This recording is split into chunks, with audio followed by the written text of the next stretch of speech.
Olá, estamos aqui na reestreia do programa Café com Lupe, agora com uma nova roupagem, para dar continuidade a este canal de diálogo, de bate-papo com o presidente nacional do partido, Carlos Lupe, estreitando esses laços com a militância, com nossos quadros partidários, com os trabalhistas do Brasil e com todos aqueles que simpatizam com a causa humana, que é o que de fato move esse país. E aqui comigo, né, nessa estreia, eu tenho o meu colega jornalista Wellington Penalva. Olá. Que vai contribuir aqui conosco nesse bate-papo. E o nosso presidente, Carlos Lupe. Tudo bem, Elisângela? Tudo bem, Wellington, popularmente conhecido como Baiano, que dá uma referência. Café com Lupe, sem café não existe. Traz o meu café aqui, por favor. Claro. A produção vetou, todo mundo diz que a Câmara ficava mal, mas eu sem café não pode ter café com Lupe. Tá não é certo. isso? Tá certo. E tem que ser café quente. Café frio é de quem está saindo, viu? Pode dar para esse café também. Café não é exclusivo, não. Obrigado. Elisângela, é muito bom estar aqui. É muito bom reestrear. Eu, durante praticamente 2 anos, e principalmente durante a pandemia, fiz esse Café com Lupe para isso que você falou. Como interação, um bate-papo, uma interação, ouvir a nossa militância, perceber os nossos erros, né? Debater as causas públicas. E isso aqui é uma espécie de uma janelazinha para a gente entrar no coração do ser humano que tem acessibilidade social. Então, nosso papel é estar completamente aberto, coração limpo, para responder a quem quiser. Nesse início já um bate-papo mais com você, mas depois eu quero que abra ao público, para entrar pela internet, perguntar, só não vale xingar a mãe, o resto vale tudo. Para a gente fazer um debate sadio, livre e fomentar ideias. Aguçar nas pessoas a capacidade de raciocínio. O professor Darcy Ribeiro falava uma frase que eu nunca vou esquecer na minha vida. A escola não é feita para ensinar, a escola é feita para pensar. Não é para fazer decoreba de resposta, é pensar no que você está respondendo. Não é simplesmente fazer a conta da matemática, é pensar no resultado que essa conta vai dar. Então, a gente tem que fazer do Café com Lupe um espaço de pensar Brasil. Ótimo. Então, a gente vai começar agora com as pautas quentes das últimas semanas. O café também está quente. E a primeira é justamente o projeto de lei da anistia, que agora foi aprovado com urgência na Câmara como PL da dosimetria. Presidente, já vai para a votação no plenário e a gente quer saber, o PDT fechou o voto contra no início, né? E agora, com essa mudança para dosimetria, como continua o posicionamento do partido? Em primeiro lugar, Elisângela, anistia só deve existir para crimes políticos. Anistia só deve existir quando você tem um governo ditatorial que coíbe, que sufoca, que não permite as liberdades democráticas, fazer o que a gente está fazendo aqui, debatendo. Quando a pessoa é cerceada no seu direito de pensar, de ir e vir, de falar, aí você pode dar a anistia. Anistiar aqueles que foram criminalizados pela sua posição política. Não é o caso. Hoje o que está se discutindo não é anistia, é sem vergonhice. É tentar esconder os crimes para debaixo do tapete com a força de um parlamento fraco, na sua grande maioria, que quer permitir o perdão a quem não merece. Anistia a quem não fez jus a essa anistia. Eu não chamo de anistia, eu chamo de covardia. Porque nós tivemos um processo amplamente debatido com a sociedade. Amplo direito de defesa. O Supremo Tribunal Federal é o maior e mais importante colegiado da justiça brasileira, em que há 1 ano, com a Procuradoria-Geral da República apresentou provas, ouviu dezenas, centenas de pessoas e chegou ao seu veredito final. Quando a gente não concorda com uma decisão da justiça, a gente recorre. Depois de recorrido e julgado, no caso do Supremo julgado, tem agravo, essas questões mais burocráticas, não tem discussão, é cumprir a determinação que o Supremo deu e as penas que o Supremo concede a cada um. Nesse caso específico, da família Bolsonaro, os que cometeram crime contra a democracia, contra a sociedade, contra as liberdades, o crime não é passível de anistia. É passível de se cumprir as penas estabelecidas pelo Supremo Tribunal Federal. Ô, Lupe, falam muito nessa medida da anistia, agora a dosimetria, né, que mudaram um pouco o discurso, para pacificar o país. Esse, notavelmente, não é um caminho de pacificação que o PDT defende. E que pacificação é essa de que se falam? Por que usam esse argumento para legitimar a anistia? Primeiro, para ter paz, as duas partes têm que quererem a paz. Não adianta você querer dizer que vai querer a paz dando perdão para quem quer exigir o perdão de crimes cometidos não contra o Wellington Baiano, Elisângelo Lupe, contra o Brasil.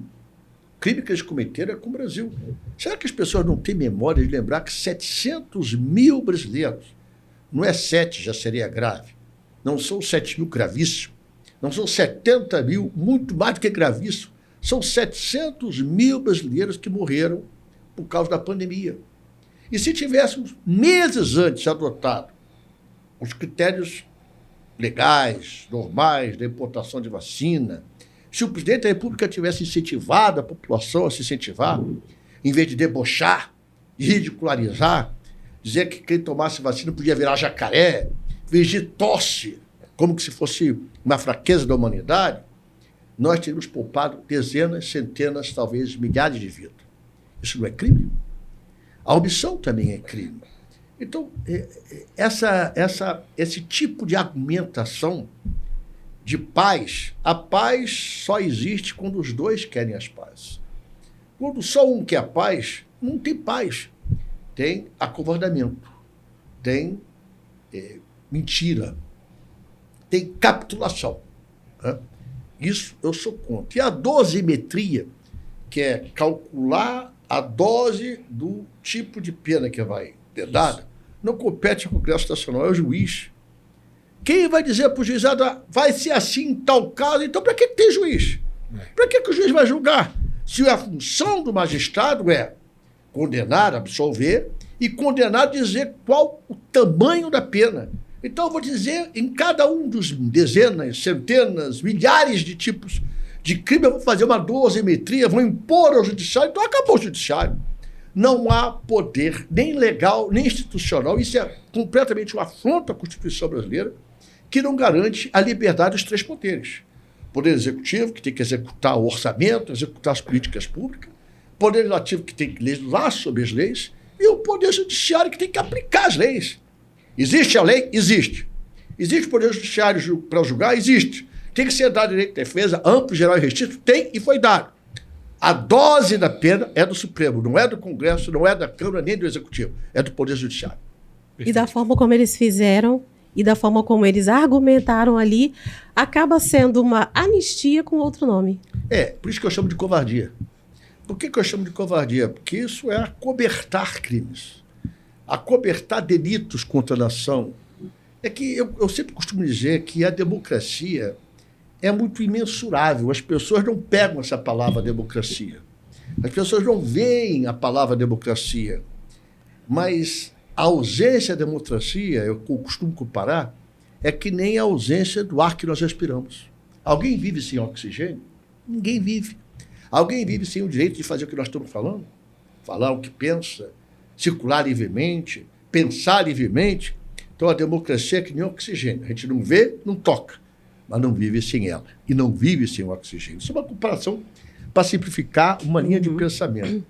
Então, repito a você, não existe como o Congresso Nacional fazer a chamada dosimetria, dar o tamanho da pena. Isso é função específica, clara, do Poder Judiciário. Senão, vamos ter que ter, para cada condenado, o Congresso fazendo uma emenda para fazer a dose da pena.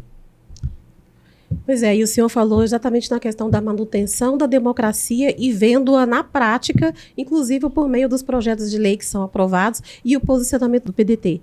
E nesse sentido, como é que o PDT vê essa atuação da extrema-direita de, com discurso de ódio, desacreditar e até atacar as instituições do país, acabando mesmo com todas, né, fragilizando o processo democrático?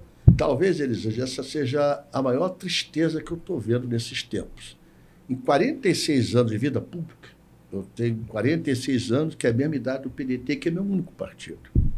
Eu nunca vi a irracionalidade, o ódio, a discriminação imperar tanto em tantas mentes do Brasil como a gente vê agora. Isso é um fenômeno que não é do Brasil, é do mundo. A discriminação. Isso que os Estados Unidos, o Trump está fazendo.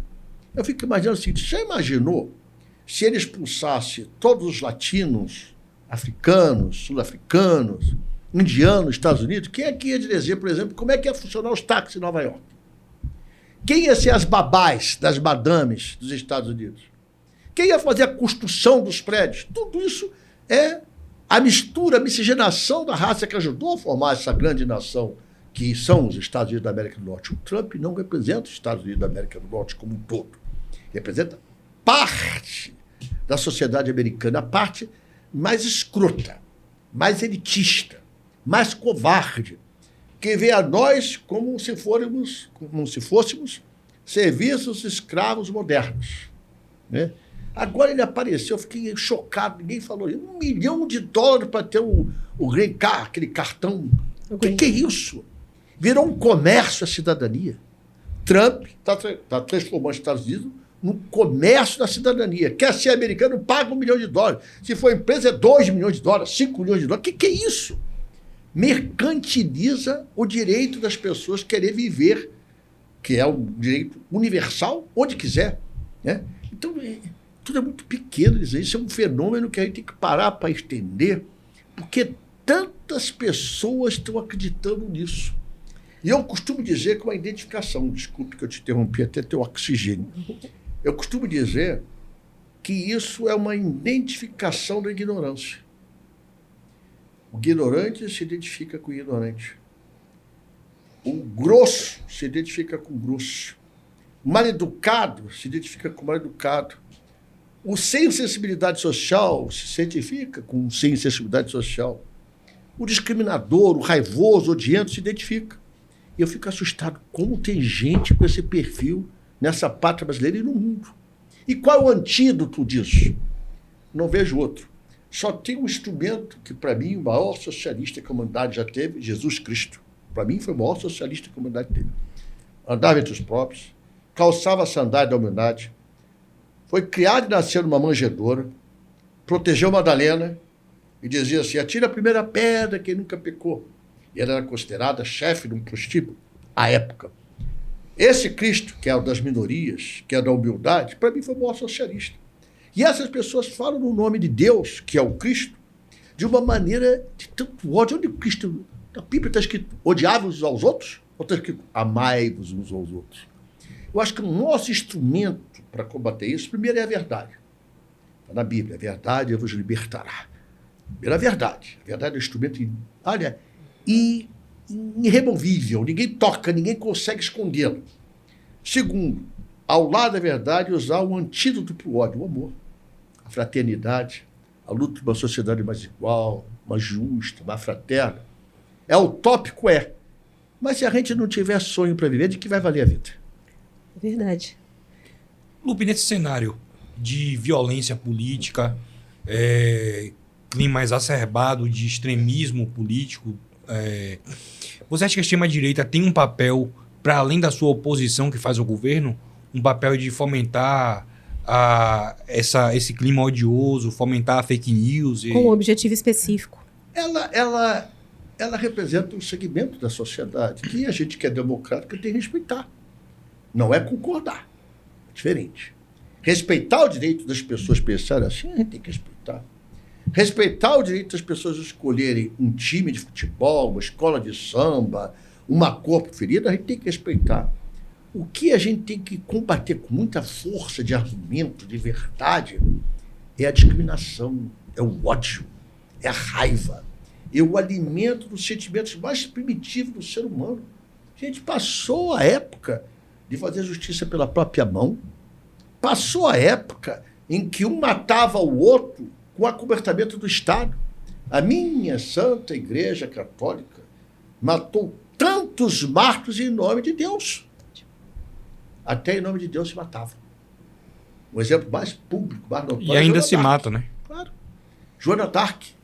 Joana d'Arc morreu em praça pública, Tiradentes morreu esquartejado em nome de traição aos poderosos. A coroa, no caso de Joana d'Arc, os casos de Tiradentes, e Joana d'Arc pela pregação que ela tinha do humanismo, do verdadeiro cristianismo. Então, esses fenômenos da humanidade são temporais, acontecem sempre desde que existe o ser humano.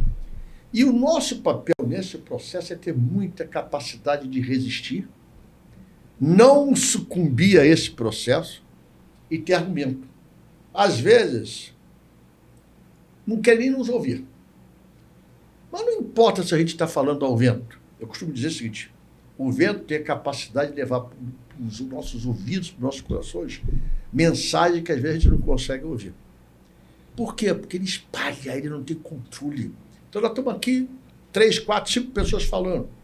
Qual vai ser a audiência? 1, 2, 3, 10, não importa. Seja um.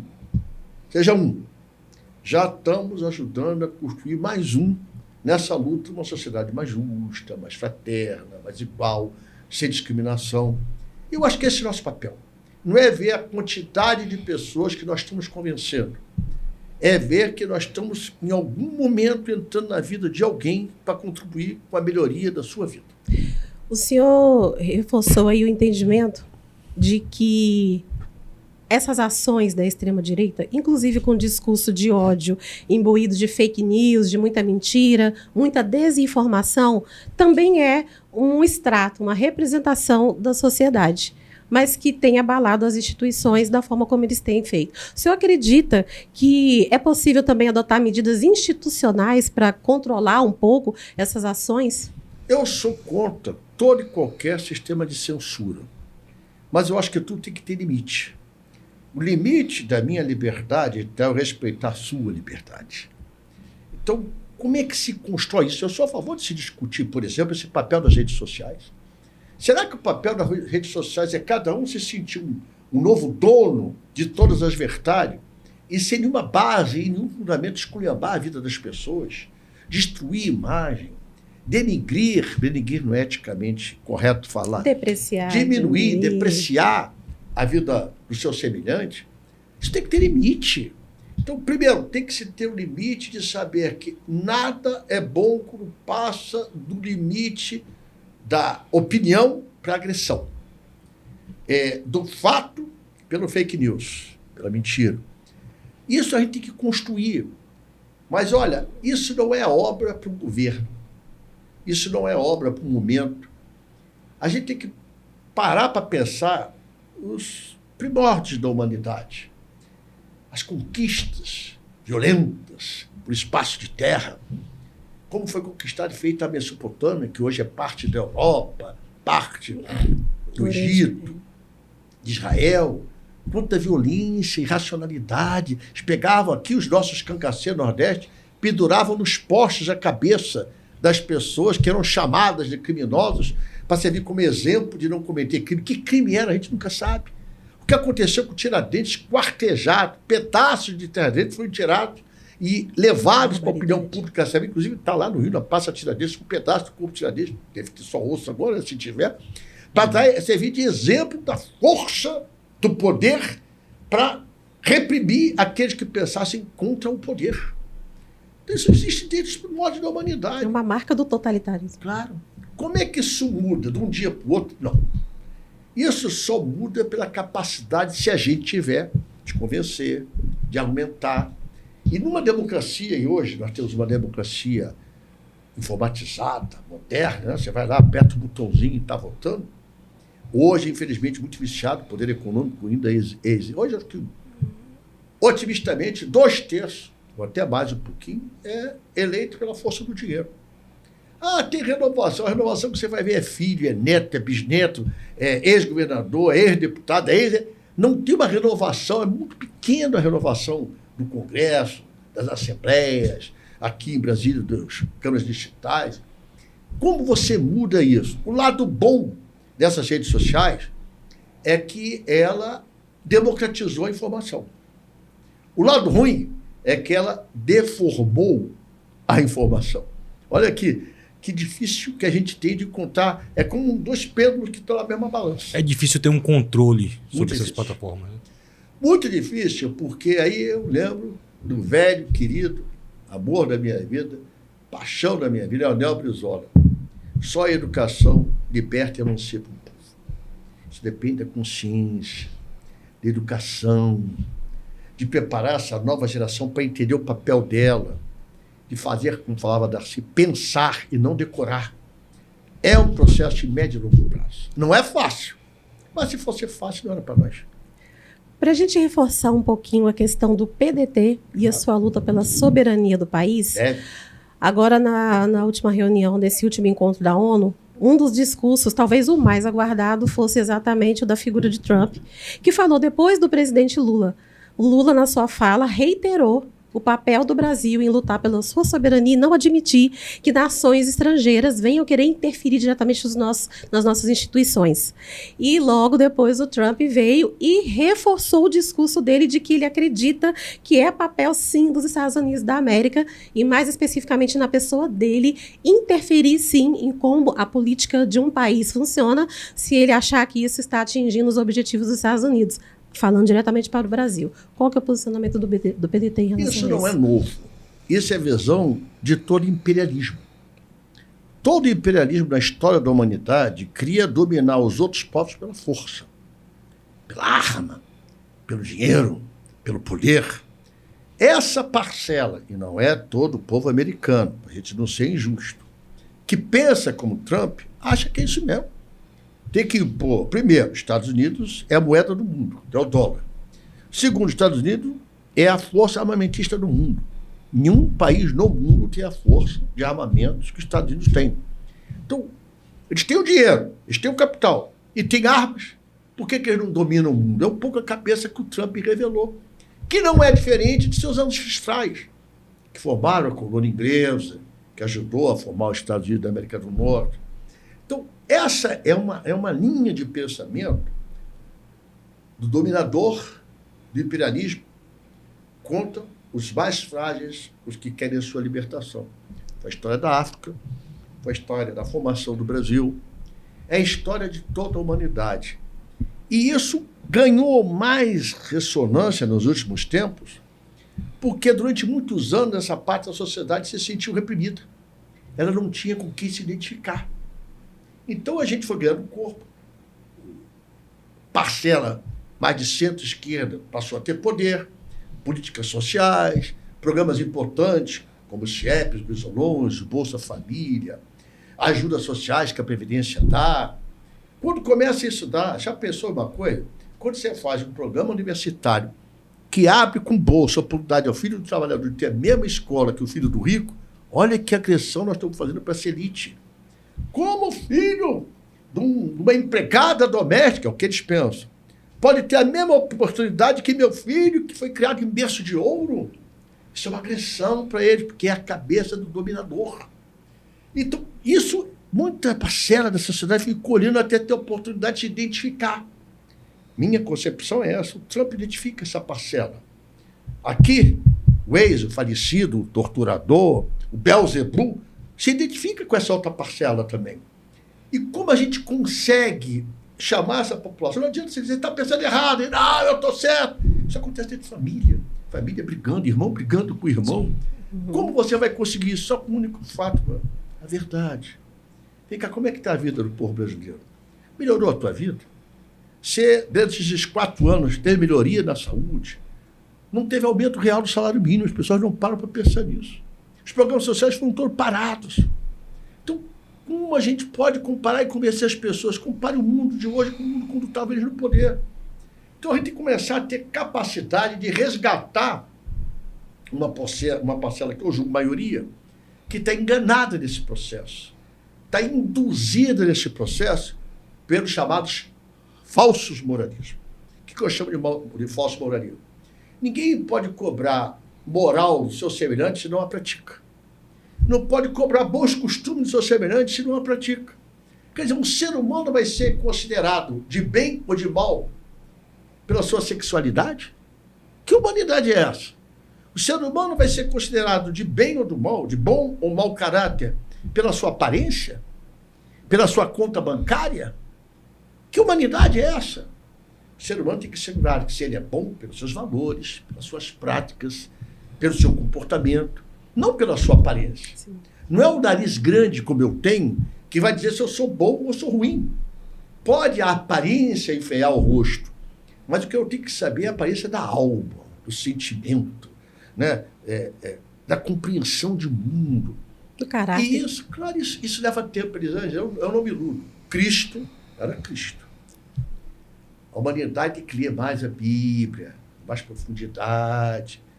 Cristo, estava ele sendo julgado pela população em Barrabás. Manipulado pelo império, o povo absolveu Barrabás e levou Cristo à crucificação. Está na Bíblia, não sou eu que estou inventando. Leiam a Bíblia, quem não quer ler.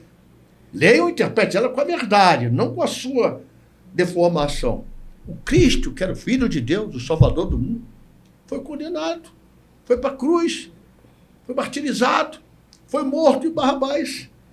Saiu belo e fofo, julgado pelo povo, manipulado pelo império de então. Então, é a história da humanidade, gente. Eu só estou querendo referir a isso, que não é nada de novo. Uhum. Não tem nada de novo. E como o Cristo passa 2000 anos e fica até hoje na mente da população. E eu, com 68 anos de idade, sou um cristão. Porque os ensinamentos que ele colocou na sua vida, do amor ao próximo, do perdão, da opção pelos pobres, da sua humildade, eles são mais fortes do que qualquer arma, do que qualquer poder, do que qualquer dinheiro, porque é a força da verdade. Estou parecendo até pastor, né? Eu não sou, não. Não tenho essa pretensão. Parecendo pastor de uma determinada linha, né? Não. Para encerrar esse ponto e a gente partir para o outro que o senhor também já introduziu, me corrija se eu estiver errada, mas parece que é a primeira vez que um presidente, num discurso da ONU, ataca a própria ONU e diz que ela não serve para nada. A primeira vez não é, porque Che Guevara já fez isso. Na ONU também? Não, Fidel também já fez isso. Fidel bateu o recorde. Fidel falou 4 horas no Congresso. Foi o maior número de tempo. E o pessoal ouvia, porque ele era carismático. Mas é com muito conteúdo. O Lula é o Lula que eu gosto. O Lula que falou nesse Congresso é o Lula original. É o Lula autêntico, verdadeiro, sem as amarras que ele tem que ter aqui para poder sobreviver na política. Ter os votos da Câmara, ter os votos do Senado. Sim. Lá é o Lula original. Defendendo contra o armar, defendendo a autodeterminação dos povos, a determinação dos povos. Está na Carta da ONU. Há 80 anos. Toda nação tem direito de se organizar livremente, se tornar independente, fazer a sua... Toda nação tem direito a ter seu espaço de terra para sobreviver. Eu sou a favor do espaço de terra da Palestina e de Israel também. Por que não? Que ser humano é esse? Que ignorância é essa que não consegue? Cada um, tanta terra por aí, separa um pedacinho para cada um, gente. É na arma, é na violência, é no sequestro, é na invasão, é no terrorismo, é na matança. Claro que não é. Até quando a gente vai assistir isso? Isso não é de hoje também. Olha que eu estou falando coisa que sempre lembro, isso vem anos, séculos. Mas o nosso papel, a diferença, Elisângela, do trabalhismo, a maioria dos partidos, é que nós somos essencialmente humanistas. Em primeiro lugar, o ser humano. Segundo lugar, o ser humano. Terceiro lugar, o ser humano. Último lugar, o ser humano. E prioridade absoluta para as crianças. É a filosofia de vida. Filosofia. Pode alguns acreditar e muitos não acreditar, não faz mal. Getúlio deu um tiro no peito para mostrar ao povo brasileiro a importância dele. E só depois de morto foi reconhecido. Uhum. Então, é da vida. A gente tem que ter capacidade, resistência, perseverança.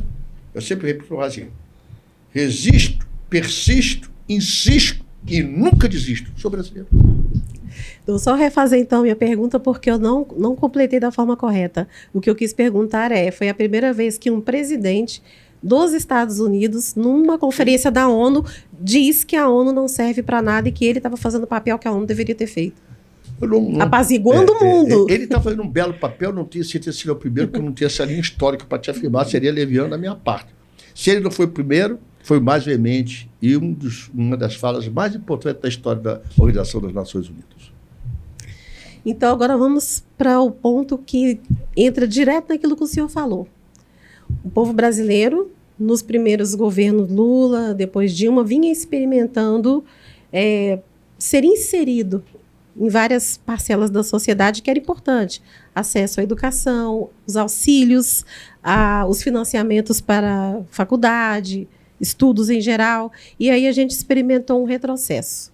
Mas a gente sabe qual é o papel da esquerda, especificamente do trabalhismo. Hoje, o que representa essa Selic a 15%, anunciada agora recentemente pelo Copom, para o próximo ano? Um crime contra a produção, um crime contra a geração de emprego, um crime contra a nação, contra o equilíbrio financeiro, um crime hediondo. Nós temos hoje a mais alta taxa de juros do planeta. E as pessoas têm que entender, se o cara pode ganhar 15% é oficial. Você sabe que hoje no cartão de crédito você paga 25%, 30%, até 40% ao mês. Ao mês, se você ficar devendo. Né? Você deve, tem que pagar depois, vai estar acumulando. Bom, quem se favorece com isso? Não é quem produz. Porque quem produz precisa de juros baixos para ter o dinheiro, para poder locomover esse negócio, para ter um estoque, para comprar uma máquina nova, para investir. Esse é sacrificado. Quem ganha dinheiro com essas taxas de juros é a especulação financeira. É o sistema financeiro que não dá um emprego, se dá é muito pouco. Normalmente não paga imposto nenhum, soneca, porque quem paga imposto de país é assalariado. Você tem o teu imposto de renda na fonte, você tem o teu imposto de renda na fonte, eu tenho meu imposto de renda na fonte, aposentado tem imposto de renda na fonte. O sistema financeiro não tem. No Brasil é um dos poucos países do mundo que não tem imposto sobre lucro. Agora está se tentando introduzir. Então, essa taxa de juros é para favorecer a especulação.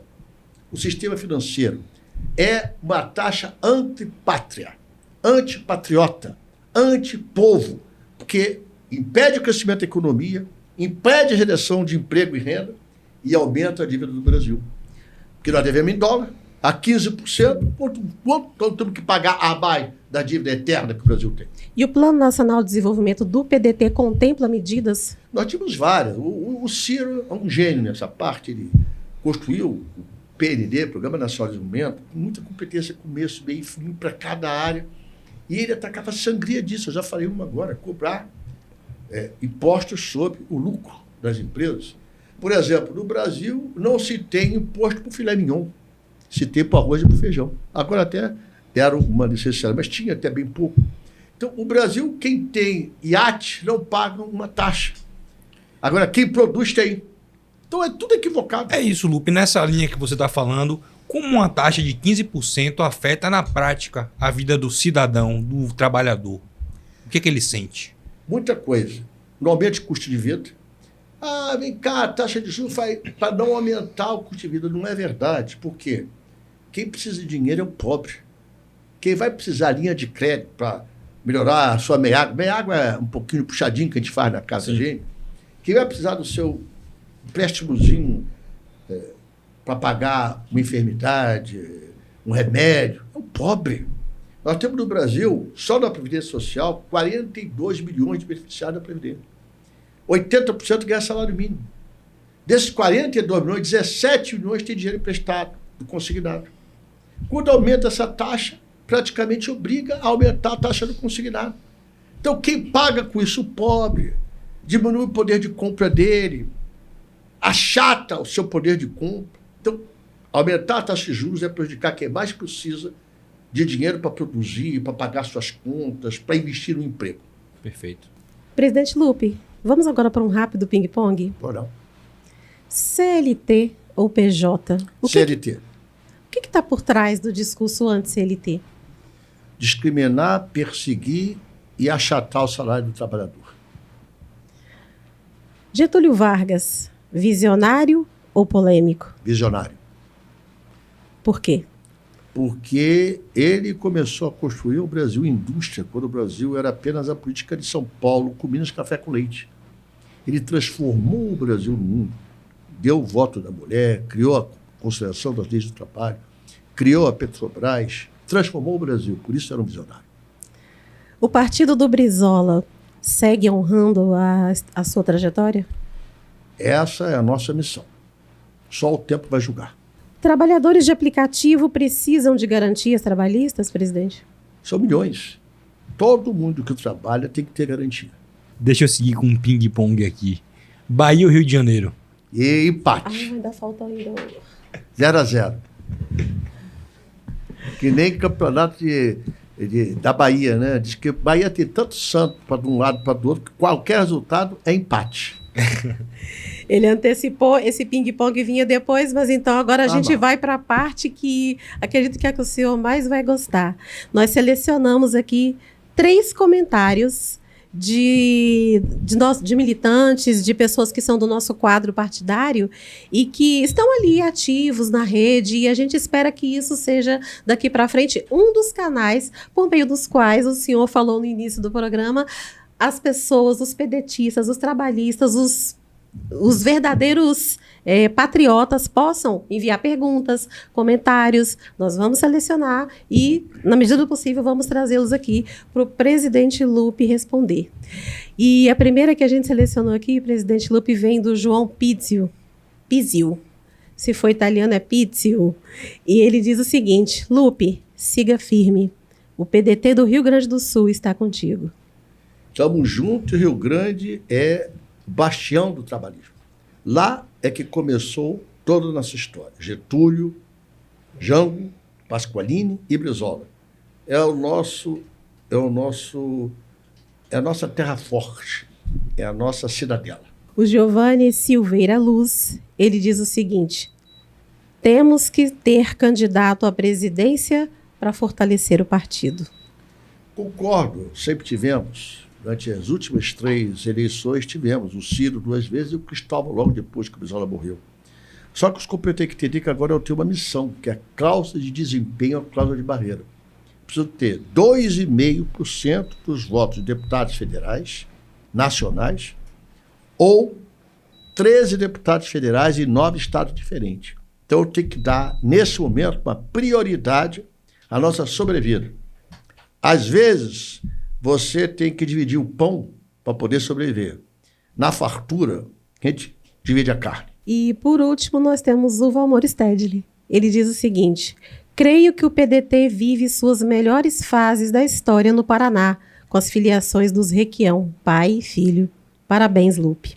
Requião Filho está despontando. Hoje, em todas as pesquisas, ele aparece logo depois do falso justicialista que lidera lá.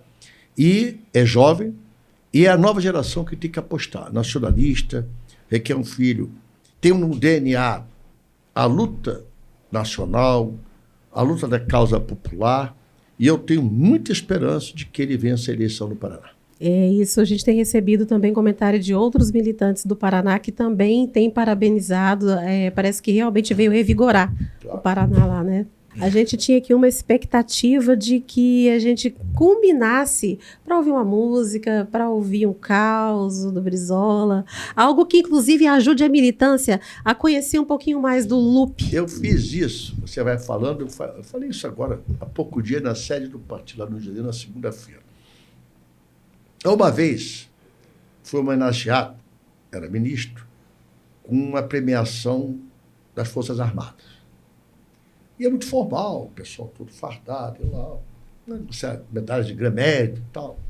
Uma formalidade, uma prática que se faz. Eu vou lá, aí toca-se o hino nacional e logo depois toca-se o hino da bandeira oficial. Já poder dar pátria. É bonito, mas não é o que me agrada. Na hora da fala, eu sou abusado. Eu chego assim, uma devida vênia, permissão dos senhores, quero agradecer muito a homenagem, mas o hino da bandeira que eu gosto, que eu aprendi na minha escola municipal Jorge Abreu Schilling, paralela à Praça 11, Presidente Vargas, do Rio de Janeiro, não era essa. Vou dizer para vocês como é que era o hino. Todo mundo silêncio e tal. Bandeira do Brasil. Olha a letra. Ninguém te mancharás, meu sonho varonil, isso não consentirás.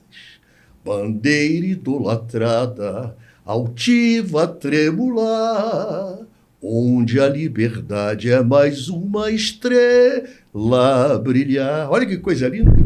Olha o sentimento de pátria, como a bandeira aí representa a estrela que tem que brilhar. e não os falsos patriotas que, numa manifestação de levantar a bandeira brasileira, levantam a bandeira americana. Isso não pode ser nacionalismo em nenhuma parte do planeta Terra. Presidente Lupe, muito obrigada mais uma vez pelo... Eu quero agradecer pelo privilégio de contribuir com a reestreia do Café com Lupe. Foi mais um bate-papo muito esclarecedor e que também faz ferver o nosso sentimento de verdadeiro patriotismo e de dever de continuar contribuindo para que o trabalhismo continue a fazer diferença nesse país. É para isso que nós vamos lutar, não é isso, Hélio? Isso aí, eu quero agradecer também pela oportunidade de estar aqui conversando com vocês. Presidente voltando com o Café com Lupe, que foi como um ponto de resistência na época da pandemia, né? Verdade.